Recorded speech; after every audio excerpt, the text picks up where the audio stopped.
अस्सलाम वालेकुम नाज़रीन। ईरान की जानिब से इसराइल के ऊपर एक बार फिर से मिज़ाइलों की बारिश हुई और इसमें बहुत सी जो गाड़ियां हैं तबाह हो गई, इमारतें मलिया मेट हो गई और लाइव शो के दौरान एंकर समेत मेहमान, उनका प्रोडक्शन हाउस का पूरा टीवी चैनल का जितना भी पूरा अमला था वो इमारत से बाहर भाग गया। सायरन बज गए, अजीब सी कैफियत हो गई।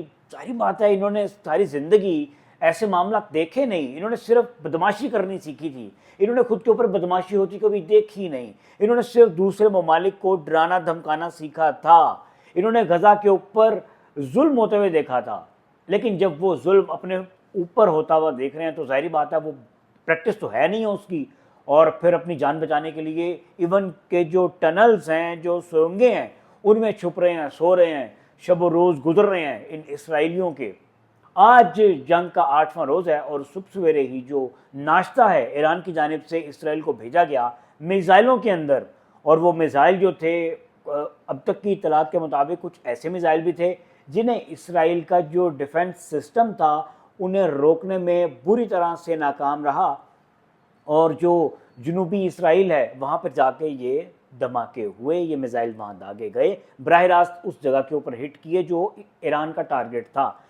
साथ ही साथ मैं आपको ये भी बताता चलूँ कि कुछ ऐसे इलाके जिनके ऊपर फ़लस्तीन का हक था लेकिन अभी चूँकि वो इसराइल के कब्ज़े में है, ईरान ने उस जगह के ऊपर भी अटैक किया है, जिसके नतीजे में बहुत से जो उनके रिहायशी हैं, ख़ास तौर पे जो उनकी फोर्सेस हैं, इसराइली फोर्सेस, वो मर भी गए हैं और ज़ख्मी भी काफ़ी तादाद में बताए जा रहे हैं।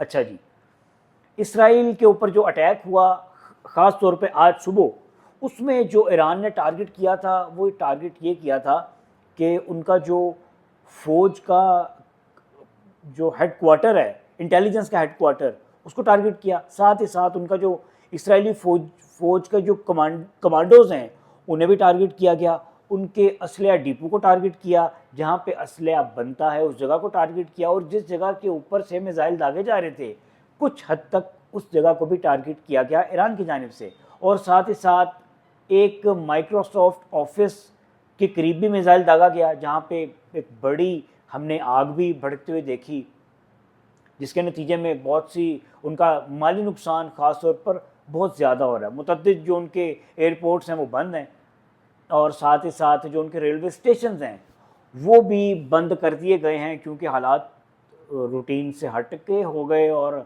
मामला जो हैं वो उनके कंट्रोल से बाहर हो गए। तो ज़ाहिर बात है, फिर ऐसे जब मामला रूटीन से हट के होते हैं तो फिर वहाँ पर छुट्टियाँ भी होती हैं और उनको माली नुकसान का भी सामना करना पड़ता है। दूसरी जानिब इसराइल भी ये बड़ा क्लेम कर रहा है कि हमने 60 बड़े त्यारे भेजे हैं, फाइटर्स, और 120 मुकामात को उन्होंने टारगेट किया है, जिसके नतीजे में बहुत सी शहादतें ईरान की तरफ से हुई हैं और मुतअद्दिद जो ईरानी हैं वो ज़ख्मी हैं।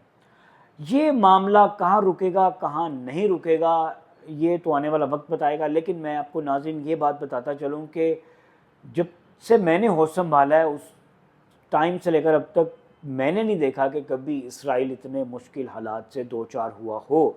ये मामलात ना जाने किस जगह जाएंगे, लेकिन मैं इतना जानता हूँ कि जो ईरान की आला क़यादत है उनका जो बयान सामने आया परसों, उन्होंने कहा कि ईरान अहम नहीं है, इस्लाम अहम है। और अब तक की जो खुफिया इतलात हैं उनके मुताबिक कुछ ममालिक भी ईरान के साथ मिले हैं इस हमले में, और एक आप यूँ कह लें कि कुछ ममालिक साथ मिलकर तो एक जॉइंट ऑपरेशन कर रहे हैं इसराइल के ख़िलाफ़। तो ये अच्छा टाइम है, जो जालिम है उसका हाथ तोड़ दें, उसका हाथ काट दें, इससे पहले कि वो नासूर बन जाए, हर एक इस्लामी मुल्क की तरफ जाए। तो ये बेहतर टाइम है कि इस बात को, इस बात को यहीं बंद कर दिया जाए। अपना बहुत सा ख्याल रखिएगा। अल्लाह हाफ़िज़।